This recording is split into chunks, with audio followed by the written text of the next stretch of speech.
Something bad about every U.S. state. In no particular order. Hawaii is our most recent state, added to the Big 50 in 1959. The U.S. government had their eyeballs all over the little group of islands as a strategic military outpost in the 1800s, not to mention the sugarcane plantations. Freedom forbid any smelly European or Asian countries get their grubby paws on it. So with that in mind, as well as wanting to circumvent any potential sugar tariffs, a couple of U.S. businessmen with a couple of U.S. Marines pointed a couple of their U.S. guns at Hawaiian King Kalika in 1887, forcing him to sign over power to the United States. But after the king came to his last tame, his sister, Queen Liliuokalani, tried to regain power, but the U.S. was all ha. So one kukukachu later and the Republic of Hawaii was established in 1894, led by one Sanford Dole, whose cousin would go on to form the Hawaiian Pineapple Company, which would later become the Dole Food Company. If you've never had it, Dole Whip is freaking amazing. Highly recommend it. Ground zero for the 1918 influenza pandemic, the deadliest pandemic of the modern world, is widely believed to have been Camp Funston in Manhattan, Kansas. The camp itself was an army base training infantry in the closing months of World War I. While with failure to quarantine sick troops, the flu was definitely not just in Kansas anymore. Sickly soldiers were sent overseas where they oversneezed in Europe, spreading the flu worldwide. By the end of the pandemic around 1921, roughly 500 million people around the globe had been infected, with death toll estimates ranging from 50 to 100 million poor souls. July 16, 1945 saw the detonation of the world's first nuclear weapon at the Trinity Nuclear Testing Site in the Laurenita del Muerto Desert in New Mexico. The successful detonation was the catalyst for the construction of the 2 atomic bombs that were dropped on Japan towards the end of World War II. It's just a shame that thousands of New Mexico locals were never warned about the testing because they caught some heavy radiation dosages. Between the years of 1948 and 1975, the Aberdeen Proving Ground facility in Aberdeen, Maryland, hosted a wealth of unethical human experiments on U.S. Army soldiers.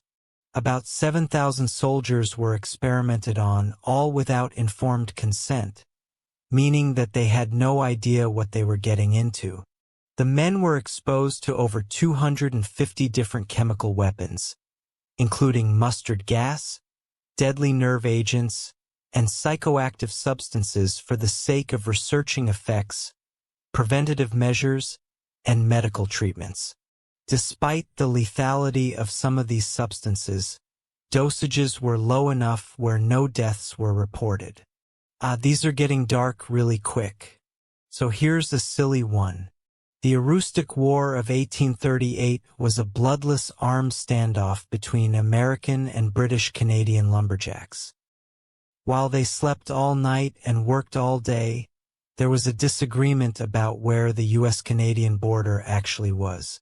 So both sides, eager to chop into the Aroostook River Valley's supple, sappy trees, got into a bit of a kerfuffle. Troops were deployed, but no shots were fired and no lives were lost. Instead, everyone skipped and jumped home to cut down trees on their respective sides.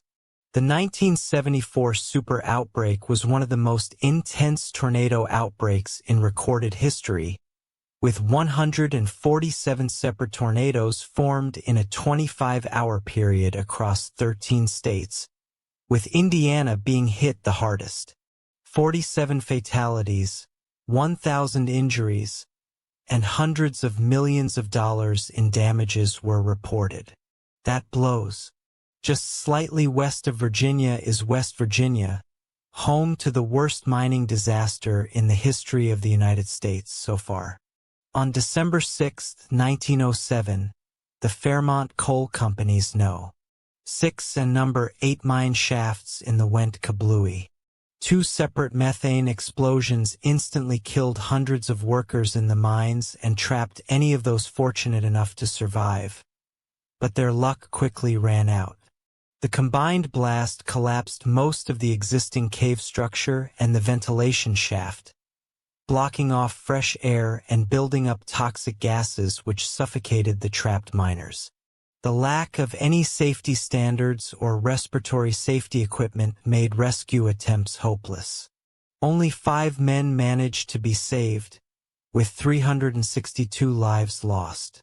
The tragedy sparked public outcry for stricter safety standards and, in 1910, the U.S. government established the Bureau of Mines with the goal of reducing mining accidents, though it had been a few decades before any safety standards would be enforced. Bet you don't yearn for the mines anymore, do you? In 1879, members of the Osage Native tribe struck oil on their reservation.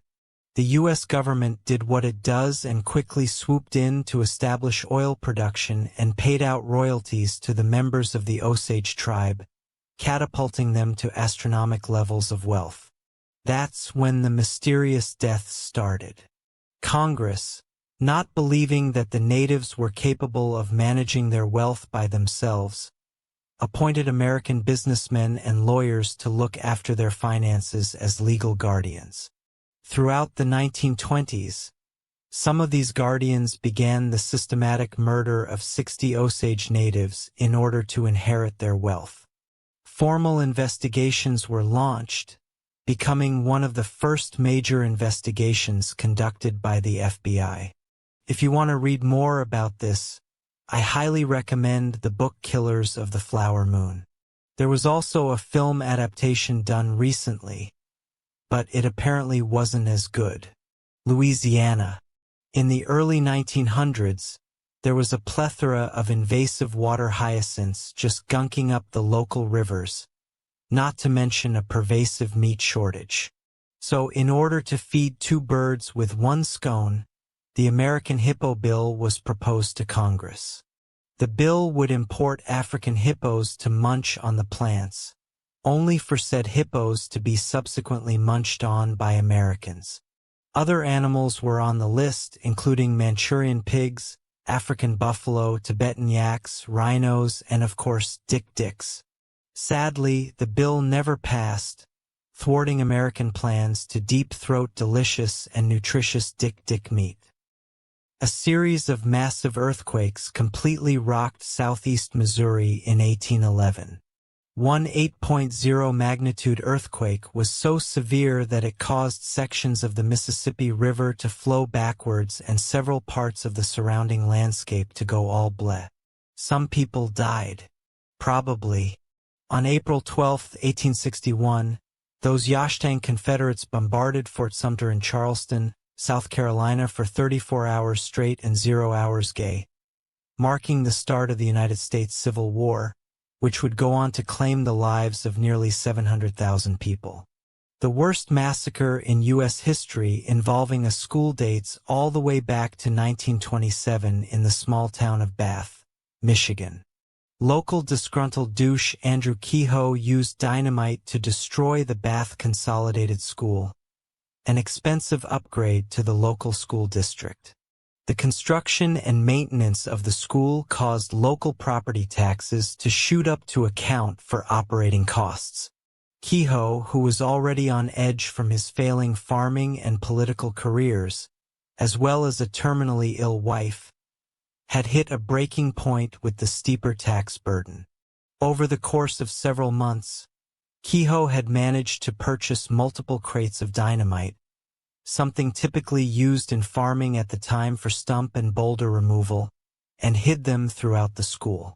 On the morning of May 18, 1927, the dynamite was detonated, killing 38 in the process and injuring dozens more. While the chaos ensued, Kehoe had murdered his wife, destroyed his own farm, and drove to the school with his truck packed with more dynamite. He parked his car in front of the school and detonated the truck, taking himself and a few bystanders out with him. Luckily, though, A second hoard of dynamite within the school failed to detonate, preventing further loss of life. This single tragedy had claimed a quarter of the town's children. California, the United States' sweaty-ass crack, boasts the largest economy in the country, which is perfect because that's what they need to constantly fund relief efforts for the thousands of wildfires each year burning millions of acres. In 2020 alone, California saw over 9,600 wildfires with almost 4.4 million acres reduced to char. Do better, get wetter. Extremely heavy and frequent rainfall in 1926 to 1927 culminated in the Great Mississippi River Flood of 1927. The Big Ol' River traveled across the land, flooding far and wide through several states including Arkansas, Louisiana, Tennessee, and of course, Mississippi. Around 500 souls were washed away and several hundred thousands of people were displaced from their homes, resulting in upwards of $10 billion in damages. The U.S. Dakota War of 1862 in Minnesota resulted in the largest public execution in United States history. The people of the Dakota Native American tribe were pretty darn pissed as incoming settlers sought to manifest their destiny across the Midwest. After constant displacement and being on the brink of starvation due to poor farming and hunting conditions, the Dakota had just about enough. A small group of Dakota men had attacked and killed 5 settlers, including a man, his wife, and their teenage daughter. This escalated into a small uprising which was stomped out by the U.S. Volunteer Army over the course of about a month and a half. Over 350 U.S. civilians were massacred, with 150 Dakota natives killed in the clash.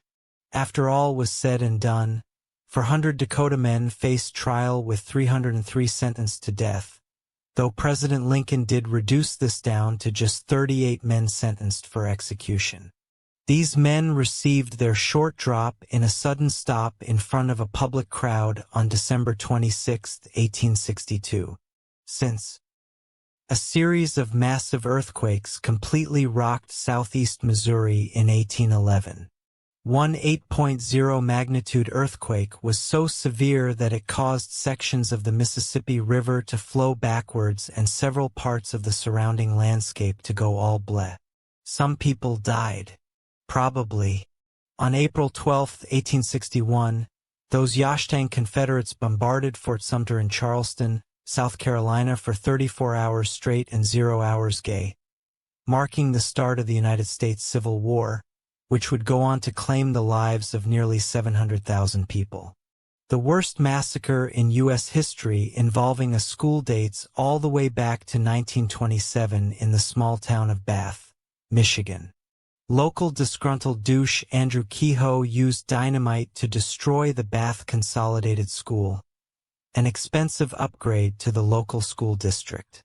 The construction and maintenance of the school caused local property taxes to shoot up to account for operating costs. Kehoe, who was already on edge from his failing farming and political careers, as well as a terminally ill wife, had hit a breaking point with the steeper tax burden. Over the course of several months, Kehoe had managed to purchase multiple crates of dynamite, something typically used in farming at the time for stump and boulder removal, and hid them throughout the school. On the morning of May 18, 1927, the dynamite was detonated, killing 38 in the process and injuring dozens more. While the chaos ensued, Kehoe had murdered his wife, destroyed his own farm, and drove to the school with his truck packed with more dynamite. He parked his car in front of the school and detonated the truck, taking himself and a few bystanders out with him. Luckily, though, a second hoard of dynamite within the school failed to detonate, preventing further loss of life. This single tragedy had claimed a quarter of the town's children. California, the United States' sweaty-ass crack, boasts the largest economy in the country, which is perfect because that's what they need to constantly fund relief efforts for the thousands of wildfires each year burning millions of acres. In 2020 alone, California saw over 9,600 wildfires with almost 4.4 million acres reduced to char. Do better, get wetter. Extremely heavy and frequent rainfall in 1926 to 1927 culminated in the Great Mississippi River Flood of 1927. The Big Ol' River traveled across the land, flooding far and wide through several states including Arkansas, Louisiana, Tennessee, and of course, Mississippi. Around 500 souls were washed away and several hundred thousands of people were displaced from their homes, resulting in upwards of $10 billion in damages. The U.S.-Dakota War of 1862 in Minnesota resulted in the largest public execution in United States history. The people of the Dakota Native American tribe were pretty darn pissed as incoming settlers sought to manifest their destiny across the Midwest.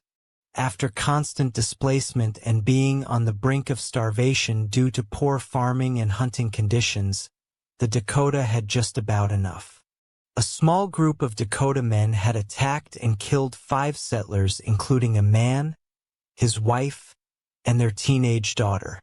This escalated into a small uprising which was stomped out by the U.S. Volunteer Army over the course of about a month and a half. Over 350 U.S. civilians were massacred, with 150 Dakota natives killed in the clash.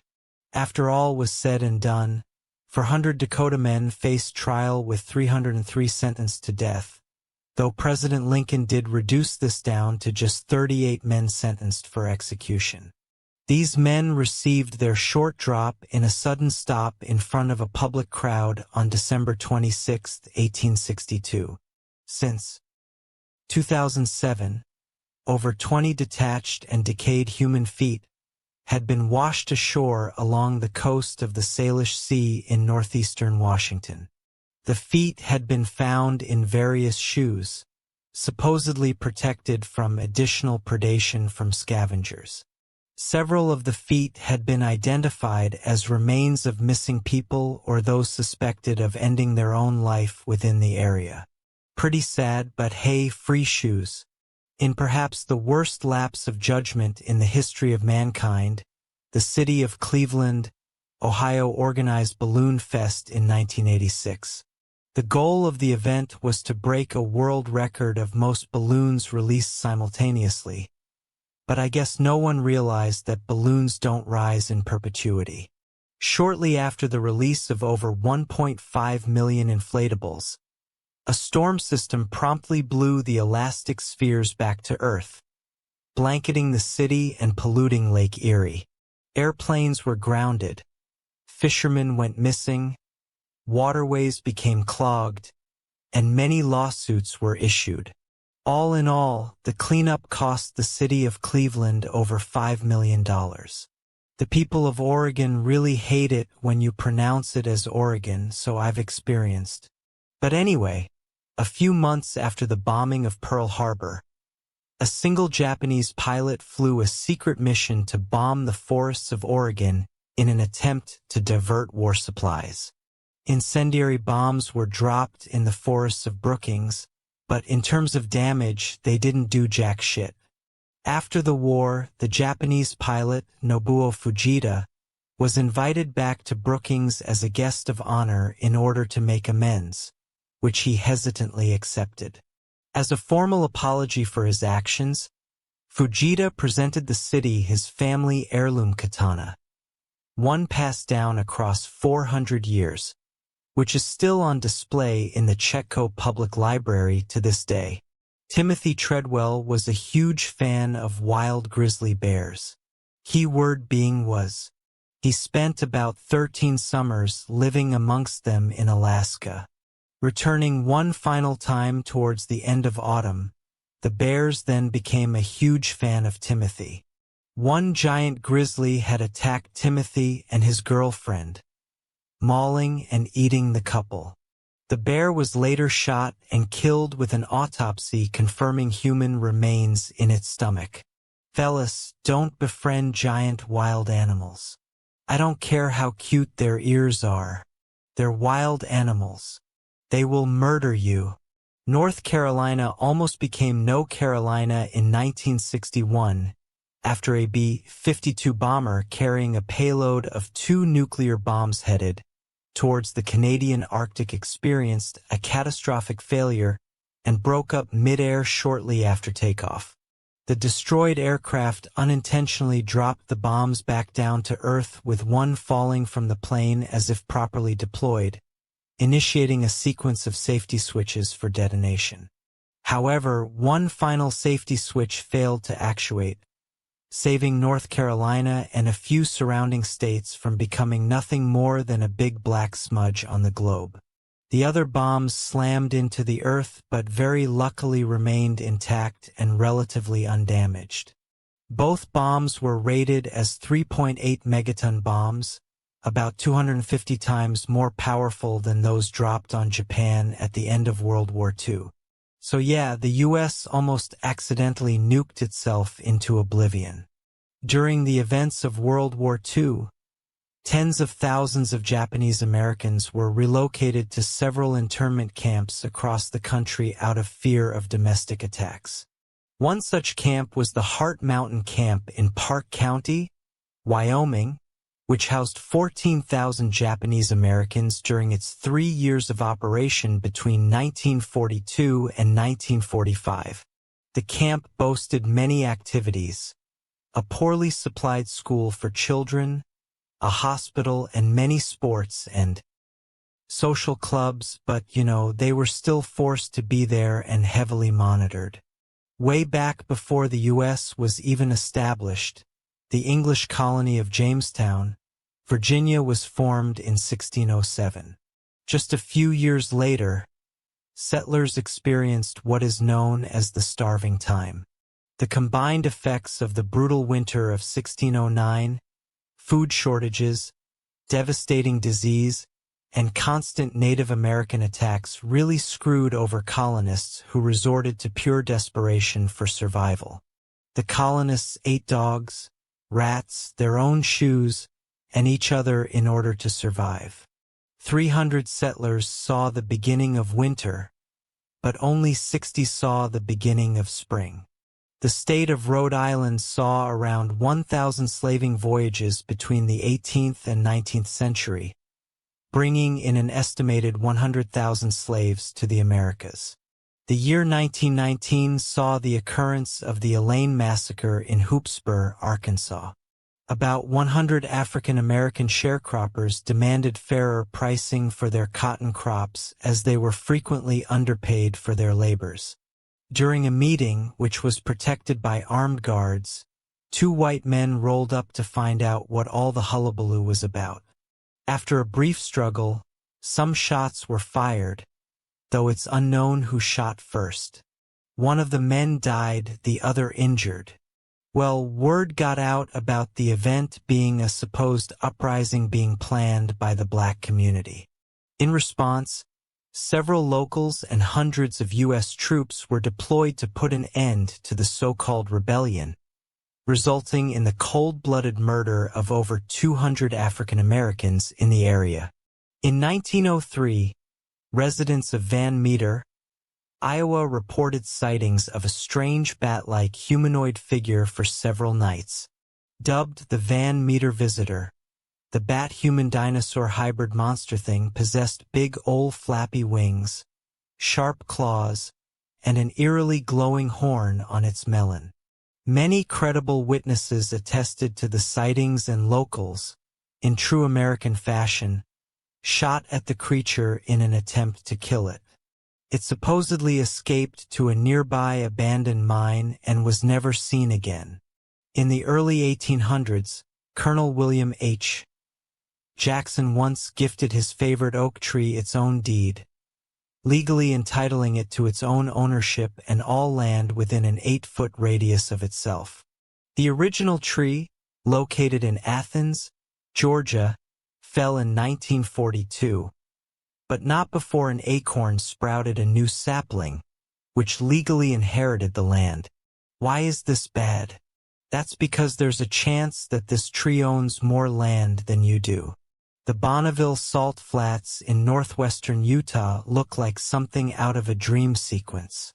Back in the 1920s, with the evolving technology of automobiles, adrenaline junkies would often challenge each other to travel across the flats as fast as possible. Of course, this inevitably led to numerous crashes, breakdowns, and deaths, a tradition that persists to this day. The Silk Strike of 1913 in Paterson, New Jersey was the organized strike of over 25,000 silk workers with the goal of establishing an 8-hour workday and better working conditions.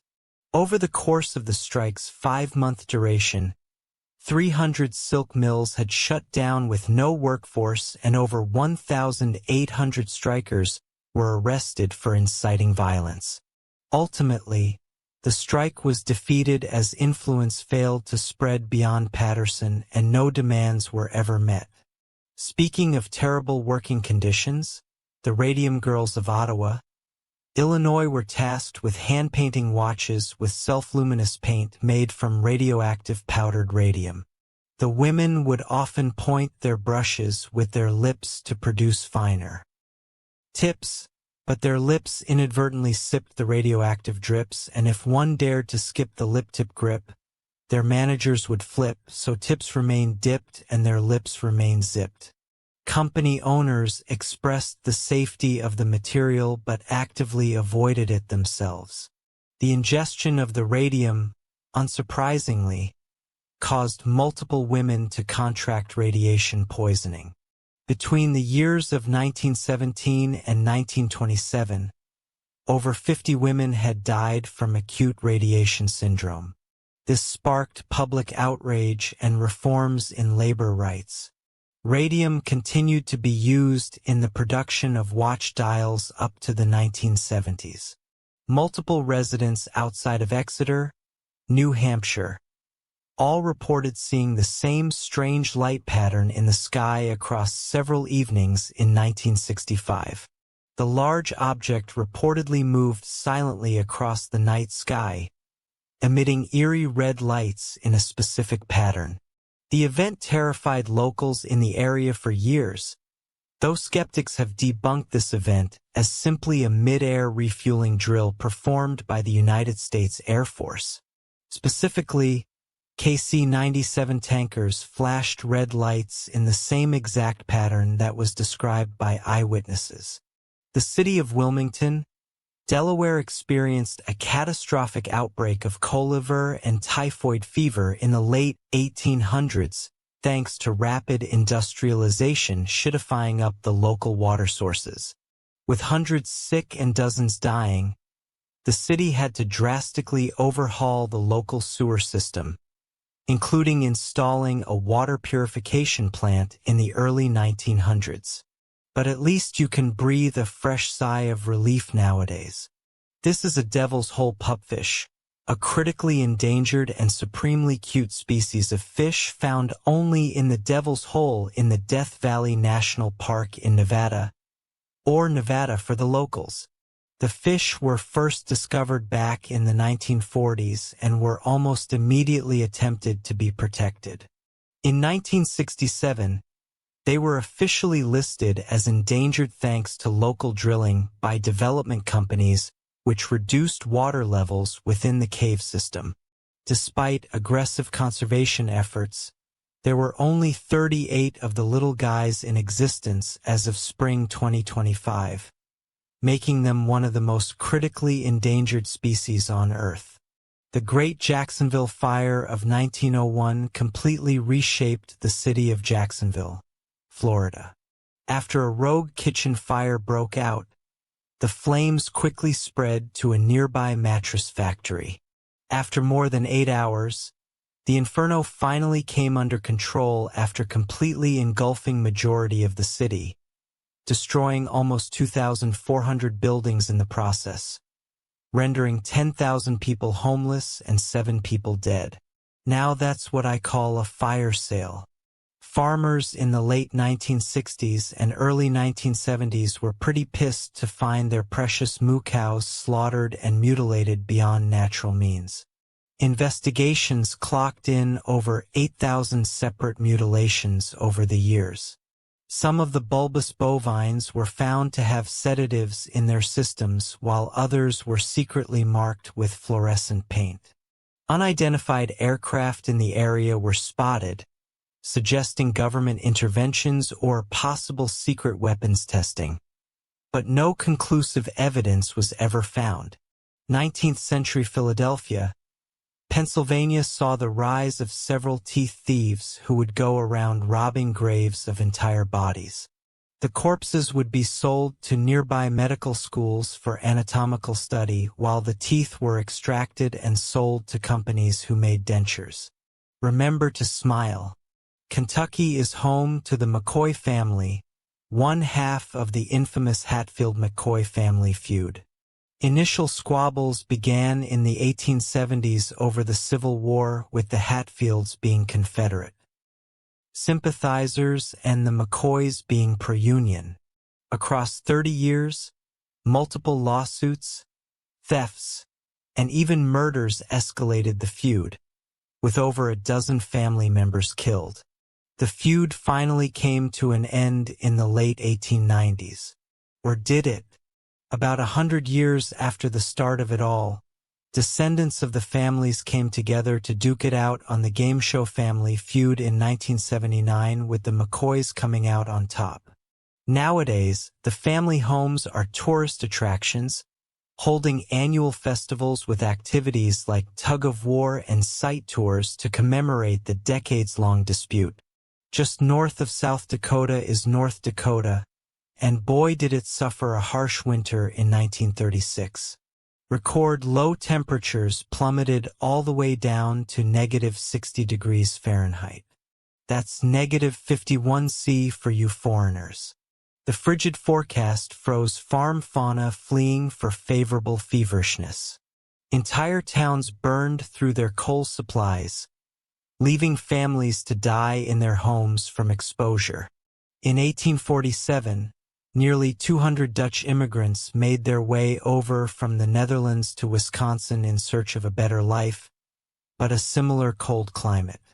After months of crossing the Atlantic and scooting in through to the Great Lakes, the freaky-deaky Dutch were just about to set foot in Sheboygan, Wisconsin, when a poorly maintained boiler overheated, causing a fire to erupt on board the very wooden ship.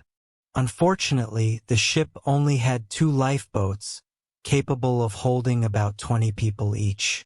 Of the few hundred people aboard, only 45 managed to escape on the lifeboats. The Phoenix, ironically, went down in a blaze, never to rise from the ashes.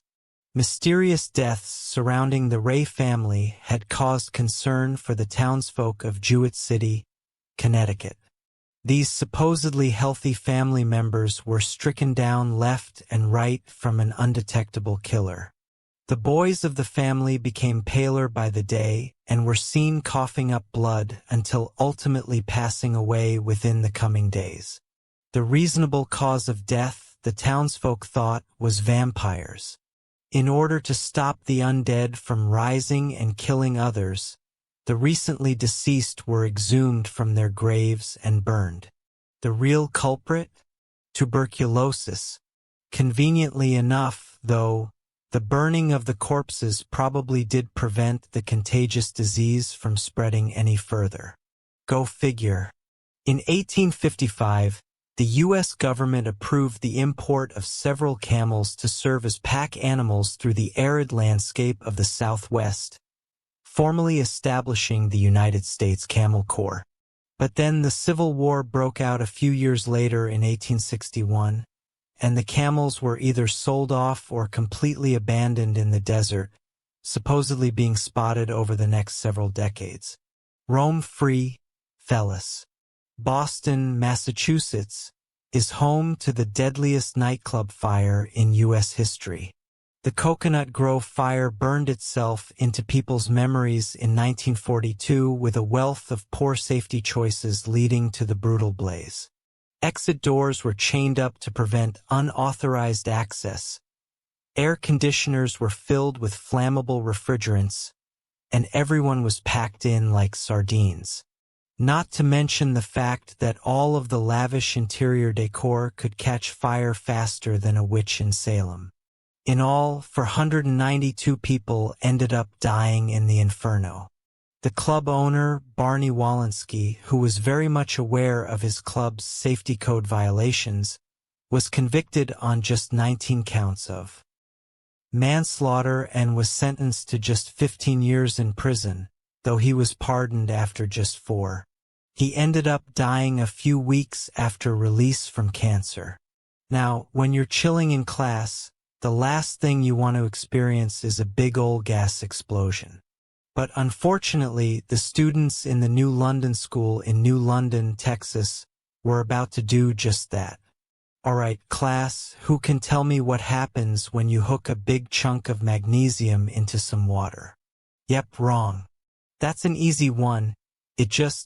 After recently canceling their natural gas supply contract to save a few buckaroos, the school board decided to instead tap into a local gasoline waistline to supplement the demand.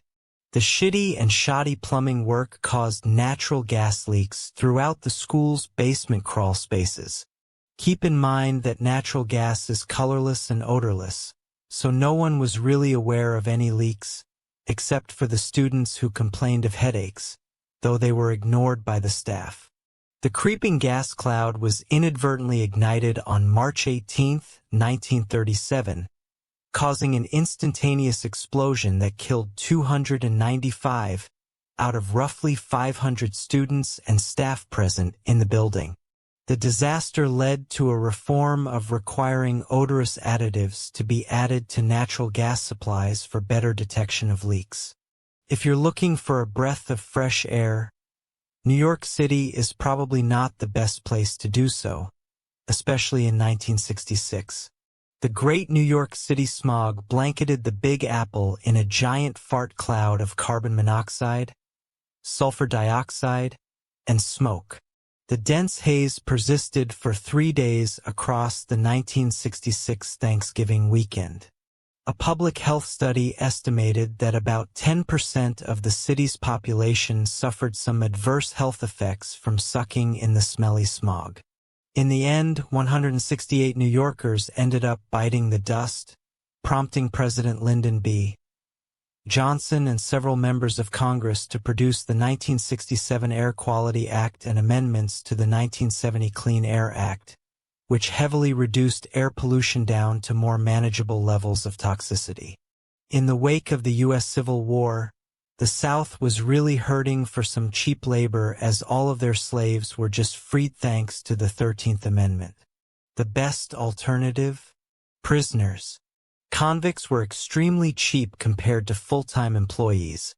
So in the early 1890s, Coal Creek mine owners decided to lay off their workforce and instead conscripted convicted criminals to work the mines for pennies on the dollar.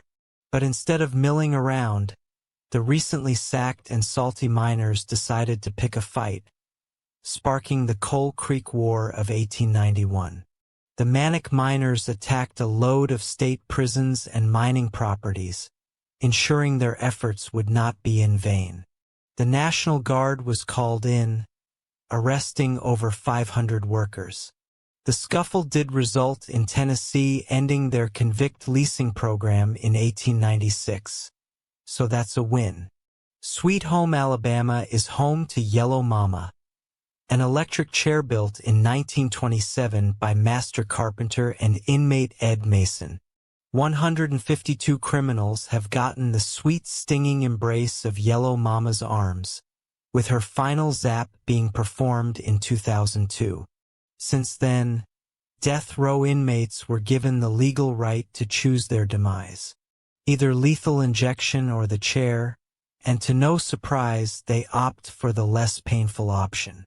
As such, Yellow Mama remains locked away in the attic of the Holman Correctional Facility in Atmore, Alabama, patiently waiting for her next victim. Imagine your life as a beaver munching away on a tree or building a dam, when all of a sudden you get yoinked away from your beaver family, put in a tiny box, flown up to the sky, and hucked out of an airplane to be parachuted down miles away from home. That's exactly what the Idaho Department of Fish and Game did in 1948 after locals complained of excessive property damage. 76 beavers were relocated from northwest Idaho to central Idaho via airdrop using leftover World War II parachutes. One beaver died. Very sad. A big-ass swarm of locusts tore across the Midwest in 1874. Devastating any and all vegetation, food, clothes, and farming equipment for days on end, with Nebraska taking most of the damage. Water sources were contaminated and livestock were consumed. High estimates placed the swarm sized at upwards of 12.5 trillion locusts. I mean, they were quite literally a blanket of locusts a foot high off the ground. The swarm, spanning across 2 million square miles, reportedly blocked out the sun for multiple hours during their flight.